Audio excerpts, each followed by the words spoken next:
8-ші аудиомәтін. Қазақстанның 7 кереметі. Әрбір халық өз жерінде пайда болған адамзат мәдениетінің асыл да бағалы құндылықтарына жататын ескерткіштерді түгендеп ардақтауы тиіс. Қазақ жерінде де әлемге танымал ғажайыптардан кем түспейтін кереметтер бар. Олар таңбалы тас суреттері, алтын адам, Маңғыстау жерасты мешіттері, Қожа Ахмет Яссауи кесенесі және Астана Бәйтерек кешені. Таңбалы тас суреттері қазақ жерін мекендеген қауымдардың барша таным түсінігінен хабар беретін аса көрнекті археологиялық ескерткіш. Алтын адам әлемге әйгілі сақ тайпалары өмір сүрген кезең мен олардың әдет-ғұрыптары, мәдениетін көрсететін тарихи мұра.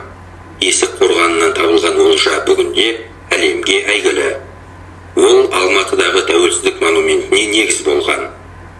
Маңғыстау жерасты мешіттері Үстірт жазығының Маңғыстау ойысына тірелген оғыланды шоқысына қашалған тарихи сәулет ескерткіші.